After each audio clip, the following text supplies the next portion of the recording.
I think the greatest thing, like you did say there, is that people didn't know where to go. And I think what you're seeing is like people would, how do I start a podcast, and find some YouTuber in America just giving you stuff that's impractical. And if you're part of this community, I mean, the one day somebody asked a question, like Gavin Kennedy, who's like, it's like runs a very successful podcast business. And Nicole Engelbrecht, who's like the biggest podcaster in South Africa. Spike Ballantyne, who like just knows everything about audio and gear and tech, all answered this person's question. I was like, where are you going to get that? That for me was 15 years of networking. It took me 15 years to be able to ask those people those questions directly. This is Season 3 of the Become a Podmaster podcast. We have been answering some of the most pressing questions that podcasters have. I'm Hendrik. And I'm Ethan.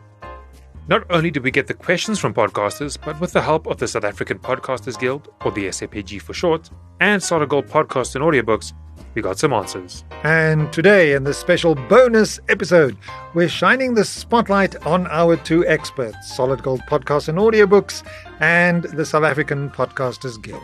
The goal of this podcast is to help podcasters old and new navigate the evolving landscape of podcasting with expert insights and practical advice. And our question today is, why should podcasters consider using a professional studio like Solid Gold and be part of a community like the Guild of Podcasters, or SAPG? While many podcasters start recording from home, there comes a point where better sound quality, expert guidance, and professional resources can elevate a show to the next level. That's where studios like Solid Gold come in. A professional environment can take away the stress of technical production, letting podcasters focus on their content. And when you add a community like the SAPG into the mix, you gain networking, mentorship, and industry support, which are invaluable for a growing podcast. One of the things we love about working with Solid Gold is that they're more than just a podcast studio. They are partners in the creative process. We've recorded projects like Stripped and Audio Drama and other productions in their space, sometimes for clients. And every time, their team has been incredibly friendly, professional, and helpful. Exactly. They don't just rent out studio space, they actively help podcasters create the best possible content. They provide more than just a room with a mic. They bring expertise and experience to the table. And what's really great is that they support all kinds of creators, from corporate clients to experimental projects like the work we've done together. Let's hear from them now as they explain what makes Solid Gold different and why they're focused on being a place to make podcasts and not just a studio for hire. The important thing that we want people to understand is we don't market ourselves as studios. We're trying very hard to not be commoditized. We always refer to ourselves as Solid Gold Podcast. We're a place where you come and make podcasts, not where you just go and rent a studio, because then it's a race to the bottom on price. Oh, your studio down the road is 50 rand. We don't want to be dealing in that space. Well, Solid Gold has been around for nearly 10 years now, making podcasts and audiobooks. And while the majority of our client base is corporate, that's the bread and butter for us, we still work with hobbyists who come in and say, I want to make a pilot, I want to make a podcast that is extended from me making it in my bedroom to having guests. So it's a little weird when you have guests and they walk through your kitchen to come sit in your spare bedroom to make a podcast. There's a point at which you need to go out into the real world. And then we do a fair amount of experimental stuff, like the series we did with you. It's lovely when you're doing stuff on the edge. It's not just the regular stuff. And some long-form big series, like series with the United Nations, series with a couple of other NGOs around the world, where you're going deep on a topic with huge production value. Those are really, really fun exercises. But for Solid Gold, the majority of the work is bread and butter is corporate work, making podcasts to help companies communicate with their audiences and their stakeholders. So what we're hearing is that professional studios like Solid Gold offer way more than just a place to record. They bring expertise, structure, and a level of polish that can elevate a podcast's quality and credibility. And beyond that, being part of a podcasting community like the SAPG helps podcasters learn from others, collaborate, and stay ahead of industry trends. You don't have to figure out everything alone. There are resources and people who can help. So whether you're an independent creator trying to improve your sound, a business looking for professional production, or just someone who wants to connect with other podcasters, working with a team like Solid Gold and engaging with SAPG can make a real difference. If you're serious about growing as a podcaster, take advantage of these resources. And if you want more insights, head over to our website, baird.media, for more expert advice on making your podcast the best it can be. Podcasting can often feel like a solo journey, but the truth is, having a community of like-minded creators can make all the difference. That's exactly why the South African Podcasters Guild, or SAPG, was created, to bring podcasters together, support each other, and to elevate the industry. And it all started in the most organic way. Just a few podcasters getting together, sharing ideas, and realizing that there was a need for something bigger.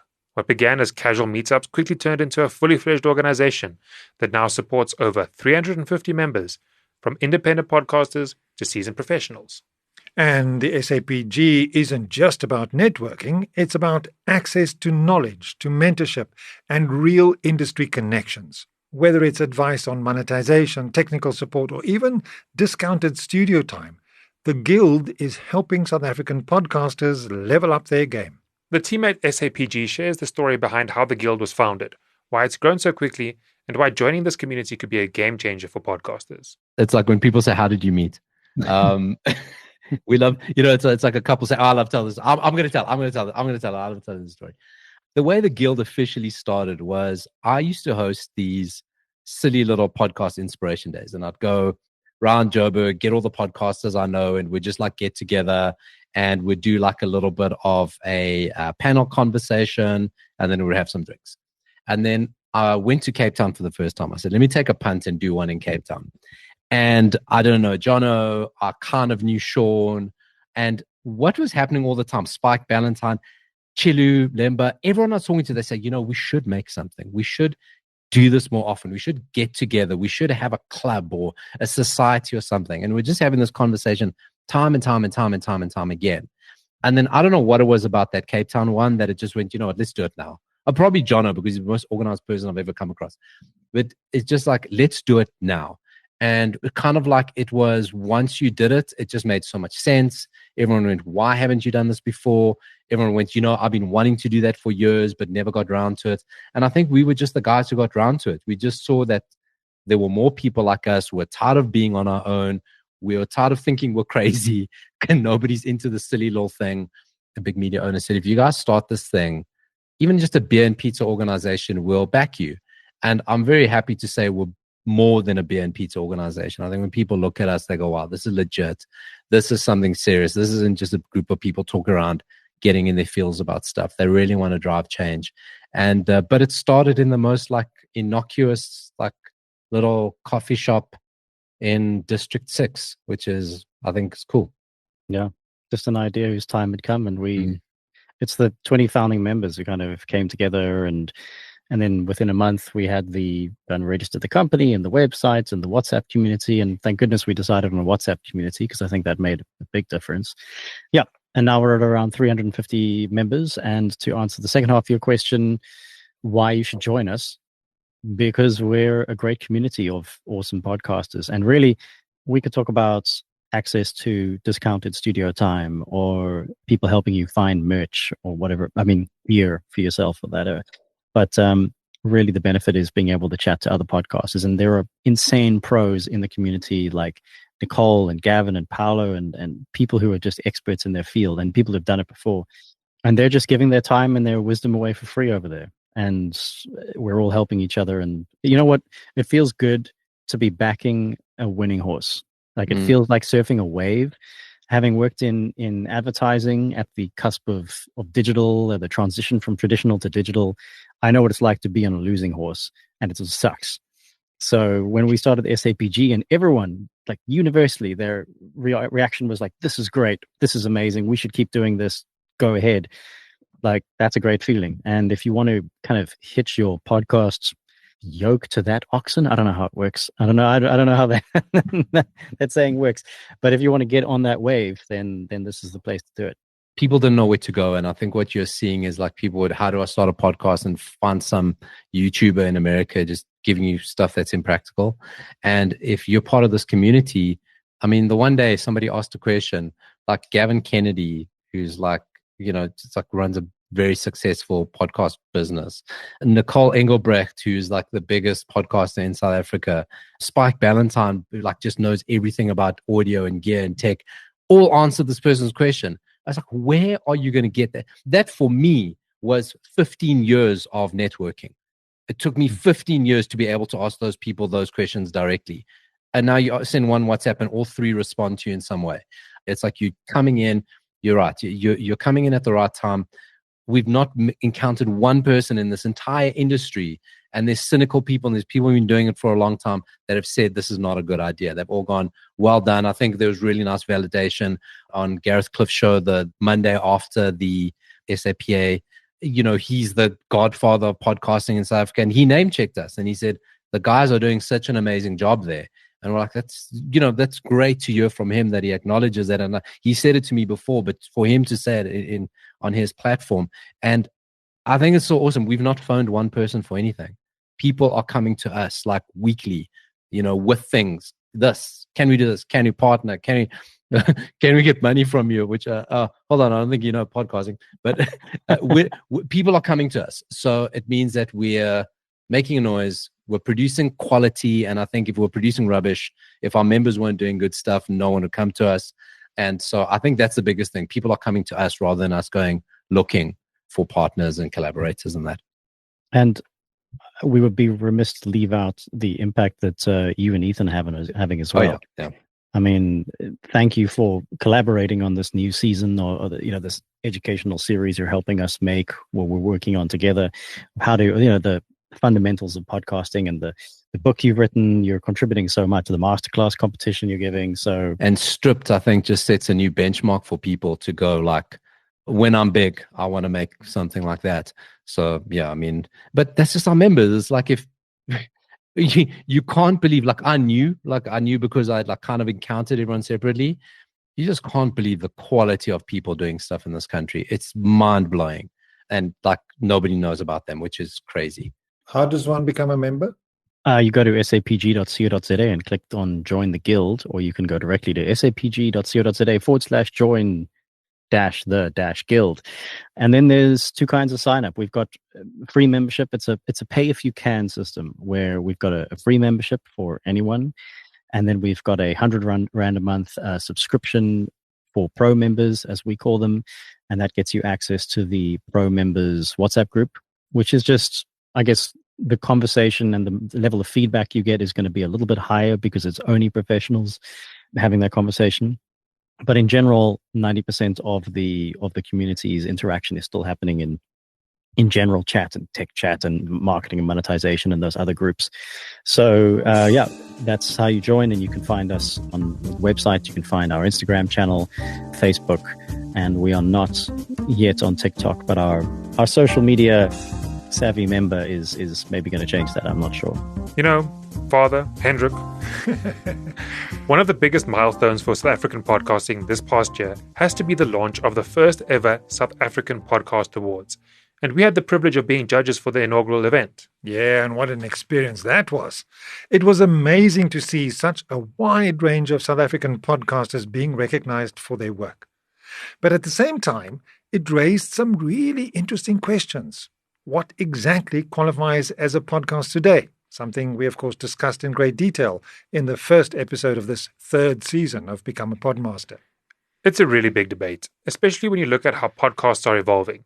More and more creators are blurring the line between podcasting, YouTube content, and live streaming. So where do we draw the line? Should a video-based show with no RSS feed be considered a podcast? That's the very discussion happening around podcasting awards worldwide. The South African Radio Awards, for example, have had a podcast category, but it's often dominated by radio station-backed content rather than independent podcasters. And something like the SA Podcast Awards is looking to change that, to create a space where true podcasters can be celebrated. So let's hear how the South African Podcast Awards navigated the challenge in their first year and how they're thinking about defining podcasting as the industry evolves. I think all the finalists on the Radio Awards for the podcast category this year were radio stations. There weren't, as far as I know, any of our people, the true podcasters there. I want to bring that to the South African Podcast Awards.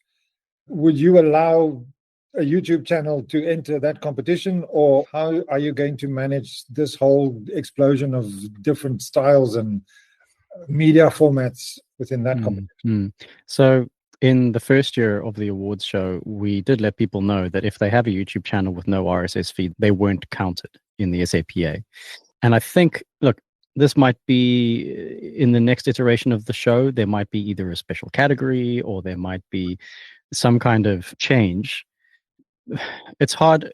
We don't really want to be the gatekeepers of what something is. Traditionally, it's been shown that you can't defend ground when technology tries to take it. Like, things never go backwards, right? So it's a fool's errand to go, that's not a thing. For example, when copywriters and when old school advertising people said, oh, Google Ads, that's not a thing. SEO isn't a thing. Digital online writing is not a thing. And now people saying AI is not a thing. Like, you're swimming against the tide, unfortunately. So in our first year, we did have the requirement that you have an RSS feed.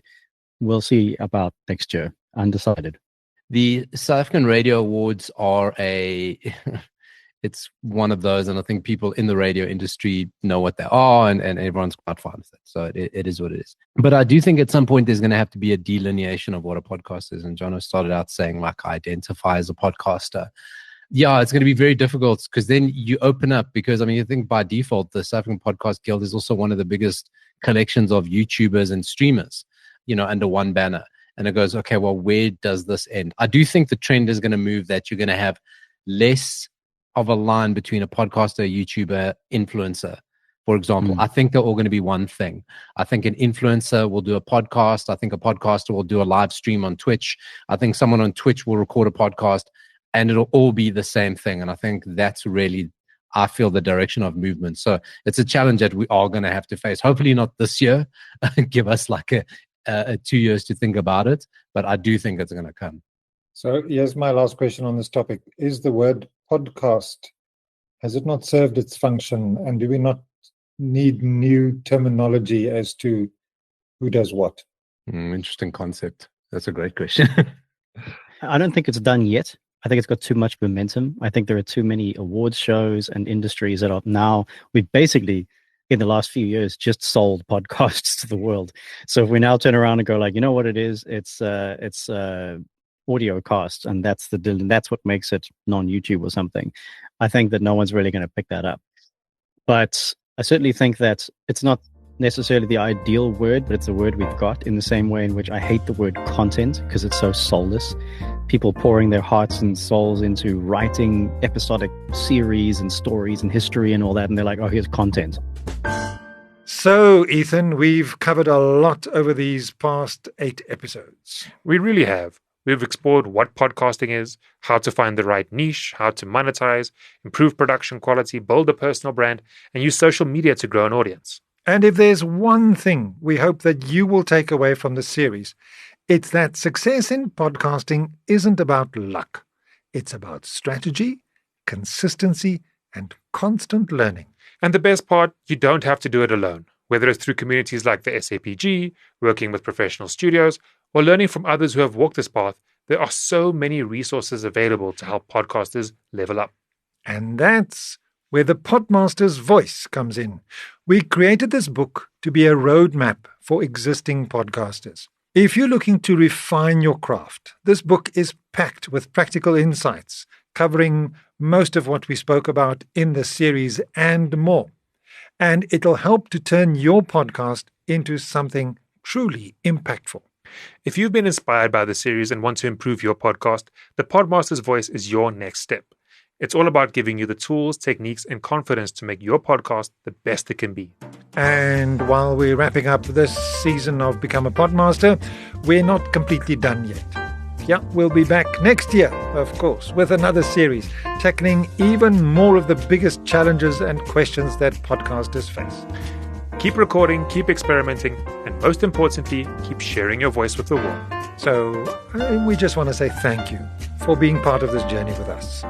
Until next time, keep on becoming Podmasters. See you next season.